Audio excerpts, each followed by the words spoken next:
ദമ്പതികൾ രാത്രി 11 മണിക്ക് ശേഷം കാറിൽ യാത്ര ചെയ്യുകയായിരുന്നു. കുറച്ചു ദൂരം കഴിഞ്ഞപ്പോൾ ഒരു വിജനമായ റോഡെത്തി.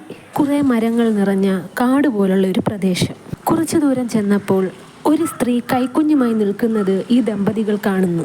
ഇവരുടെ കാർ അടുത്തെത്തിയപ്പോൾ സഹായിക്കണമേ എന്ന് യാചിച്ച് ഇവരുടെ കാറിന് കൈ കാണിക്കുന്നു. ഒരു സ്ത്രീ കൈക്കുഞ്ഞിനെ കൊണ്ട്, അതും ഈ സമയത്ത്. അത് കണ്ടപ്പോൾ ആ ദമ്പതികളുടെ മനസ്സെന്തോ അലിഞ്ഞുപോയി. അവർ കാർ നിർത്തി ആ സ്ത്രീയെയും കുഞ്ഞിനെയും കാറിനുള്ളിൽ പ്രവേശിപ്പിച്ചു. എവിടെ പോകുവാണ് എന്ന ചോദ്യത്തിന് ആ സ്ത്രീ മറുപടി പറഞ്ഞില്ല. ടെൻഷൻ കൊണ്ടായിരിക്കും എന്ന് കരുതി കുറച്ചു നേരത്തേക്ക് ആ സ്ത്രീയോട് റിലാക്സ് ചെയ്യാൻ ദമ്പതികൾ പറഞ്ഞു.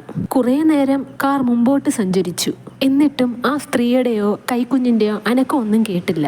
ദമ്പതികൾ വിചാരിച്ചു അവർ ഉറക്കമായിരിക്കുമെന്ന്. കുറച്ചു നേരം കഴിഞ്ഞ് ഡ്രൈവ് ചെയ്യുന്ന ആൾ നിങ്ങൾക്ക് എങ്ങോട്ടാ പോകേണ്ടത് എന്ന് ചോദിച്ചു. അവരുടെ മറുപടി കേൾക്കാതായപ്പോൾ രണ്ടുപേരും തിരിഞ്ഞു നോക്കിയപ്പോൾ കണ്ടത് ഞെട്ടിക്കുന്ന കാഴ്ചയായിരുന്നു. ആ സ്ത്രീ ആ കൈക്കുഞ്ഞിനെ ഭക്ഷിക്കുന്നു. എന്താണ് സംഭവിക്കുന്നത് എന്നറിയാതെ അവർ ശരിക്കും പേടിച്ചുപോയി. ആ സ്ത്രീ ഒരു പ്രേതമായിരുന്നു എന്ന് അവർക്ക് മനസ്സിലായി.